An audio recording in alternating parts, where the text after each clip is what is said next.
প্রথমে শুরু হইলো টেম্পু স্ট্যান্ড দখল, এখনো চলিচ্ছে। দেখেন তৃণমূলে নিজেরা দখল নিয়ে মারপিট করিচ্ছে, আর বুড়ারা আছে ক্ষমতায় যাওয়ার জন্য নির্বাচন নির্বাচন নির্বাচন করে মুখে ফেনা তুলে ফেলেছে। গণতন্ত্রের জন্য নাকি নির্বাচন লাগবে, ডিসেম্বরের মধ্যেই নাকি নির্বাচন লাগবে। এই ডিসেম্বরের আগে বাংলাদেশের জাতীয় সংসদ নির্বাচনের ব্যবস্থা করবেন। এই সালাউদ্দিন সাহেব আগে কি কইছিল, আমরা সময় বেঁধে দিতে চাই হিসাবে আমরা কোনো নির্ধারিত সময় সীমা রেখা আমরা বলতে চাই না। শুনেছেন? এখন সময় বেঁধে দিতে চায় কেন সালাউদ্দিন সাহেব? ইন্ডিয়ানরা কয়ে দিছে আপনি তো 9 বছর ওদের আতিথেয়তায় ছিলেন, আপনার দলের লোকেরাই তো মনে করে আপনি কম্প্রোমাইজ। আপনি ভারত সরকারের আশ্রয় থেকে রাজনৈতিক কর্মকাণ্ড চালাইতেন। কেমনে আপনারা চালাইতে দিত? আপনার দলের লোকেরাই বলেছিল। দেখেন কি লিখিছে, বিএনপির নেতা কর্মীদের বড় একটা অংশ এখনো সালাউদ্দিন আহমেদকে পরিপূর্ণভাবে মুক্ত বা স্বাধীন বলে মনে করেন না। তাদের যুক্তি, সালাউদ্দিন আহমেদ আদালতে খালাস পেয়েও দেশে ফিরতে পারছেন না। তিনি দীর্ঘ 9 বছর ধরে ভারতে আছেন, সেখানে কতটা প্রভাব মুক্ত থেকে তার পক্ষে শক্ত রাজনৈতিক ভূমিকা পালন করা সম্ভব নিয়ে অনেকের মধ্যে সংশয় আছে। ভারতে যখন উদ্ধারে ছিলেন তখন আপনার দেওয়া স্টেটমেন্ট নিয়ে বিবিসিও সন্দেহ করেছিল। আপনি বলেছিলেন মুখোশ পরা লোক আপনারে ফেলাই গেছে, নিজেরও মুখ ঢাকা ছিল। মুখ ঢাকা থাকলে আপনি কেমনে দেখলেন মুখোশ পরা লোক ফেলাই গেছে আপনারে? যাই হোক, বিষয় পরে আসবো, আরো মেলা আছে। তারপরে তো এস আলম কেস আছেই। মানুষে মনে করে এস আলমের ব্যবসা এখন সালাউদ্দিন সাহেব দেখে। এমনি গাড়ির চুরি ছিল, তাই না? সালাউদ্দিন সাহেব যখন ধরা পড়েছিল না, তখন এস আলমের ব্যাংকের এক ম্যানেজারের বাসার থেকে ধরা পড়েছিল। এস আলমের সাথে আপনার এত খাতির কেন সালাউদ্দিন সাহেব? আবার সালাউদ্দিন সাহেব কইছে বারবার মনে করাই দেবে প্রফেসর ইউনূসের সরকার অনির্বাচিত। আপনারা অবশ্যই অনির্বাচিত, সেটা প্রতিদিনই আপনাকে স্মরণ করিয়ে দেওয়া হবে। সালাউদ্দিন সাহেব মনে করাই দিতে হবে কেন? প্রফেসর ইউনূসের সরকারকে আপনার মতো ডিমেনশিয়া আক্রান্ত, আপনার তো ব্রাহ্মী রসায়ন খাইতে হবে। দেখেন কতজন আওয়ামী আমলের নির্যাতনের শিকার হয়ে মারা গেছে, তার সংখ্যা আপনি বলতে পারেন না। শোনান এডিটর সাহেব। প্রায় 2600 কতজন আমার ঠিক মনে নাই, মোর দেন 2600। প্রধান রাজনৈতিক দলের প্রধান মুখপাত্র, যার রাজনীতি করা ছাড়া আর কোনো কাজ নাই, সে শহীদের সংখ্যা ভুলে যায়।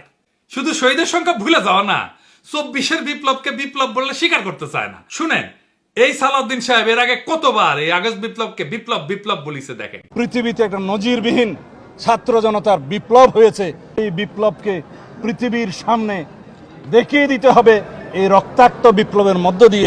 বিপ্লব বলতে বলতে কাইট হয়ে পড়ে যায়। এইবার বলেন যে কয় মাসের মধ্যে শেষ চোখ উল্টায় দিচ্ছে। দেখেন কি করছে। কেউ যদি এটাকে বিপ্লব বলতে চায় তাহলে আমি দুঃখ প্রকাশ করব।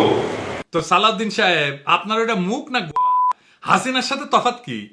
হাসিনা চোখে মুখে মিছা কথা কইতো, আর সালাউদ্দিন সাহেব নিজে যা বলছে সেইটা 1 বছর না যাইতেই ঘুরে ফেলছে। ক্ষমতায় গেলে কোনো প্রতিশ্রুতি রাখবে এরা?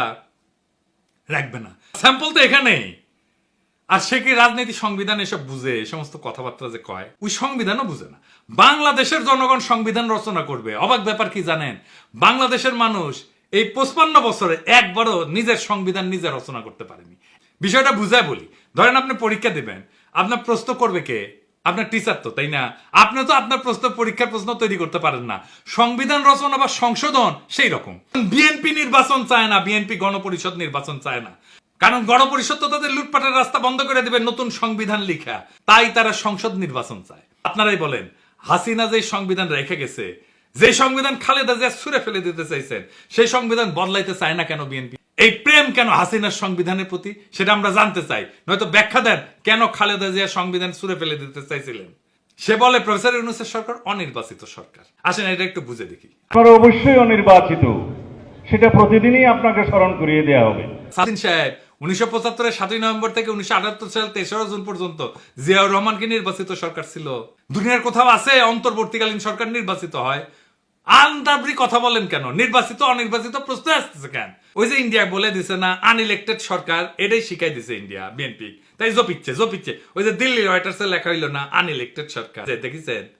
An unelected interim government led by Nobel Peace Prize laureate Mohammad Yunus. ওই যে কইছে না, তারপর থেকে বিএনপি জপিচ্ছে আনইলেক্টেড অনির্বাচিত।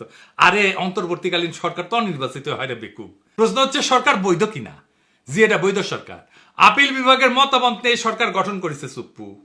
তো করে প্রিয় সুপ্পু, বিএনপি প্রিয় সুপ্পু নাকি এখন সুপ্পু তিতা হয়ে গেছে? আইনের কোনো ফাঁক নাই কলে। আর এই সরকারের সকল কাজের বৈধতা দিবে সেটা সালাউদ্দিন সাহেবের দলই হোক বা অন্য কোনো দলই হোক, যেই আসুক ক্ষমতা। সালাউদ্দিন সাহেবের দলের আসার সম্ভাবনা কম, অন্য দলই হয়তো আসবে। পরবর্তী সরকার ক্ষমতা আসলে যার প্রথম কাজ হবে প্রফেসর ইউনূসের সরকারের সকল কাজকে বৈধতা দিয়ে আইন তৈরি করা। এটা তাকে করতেই হবে, না হলে তার সরকার অবৈধ হবে। বিএনপির সাথে আমাদের সমস্যা নির্বাচন নিয়ে না, বিএনপির সাথে আমাদের তফাৎ হাসিনার ব্যবস্থা টিকায় রাখে আগে সংসদ নির্বাচন, নাকি হাসিনার ব্যবস্থা কবর দেওয়ার জন্য আগে গণপরিষদ নির্বাচন। তফাৎ খুব পরিষ্কার। বিএনপি চায় হাসিনার ব্যবস্থায় থাকুক, আগের মতোই সংবিধান থাকুক। আর আমরা চাই হাসিনার ব্যবস্থা বদল করার জন্য গণপরিষদের নির্বাচন হোক আগে, নতুন সংবিধান তৈরি করি, নতুন সংবিধানের অধীনে সংসদ নির্বাচন। এত নির্বাচন করতেছেন, দলের মধ্যে নির্বাচন করে কমিটি তৈরি করতে পারেন না কেন? আগে ওইটা করেন। নিজের দলের নির্বাচনের কালচার নাই, আর দেশের মানুষের শিখাইতে আসছে গণতন্ত্র আর নির্বাচন।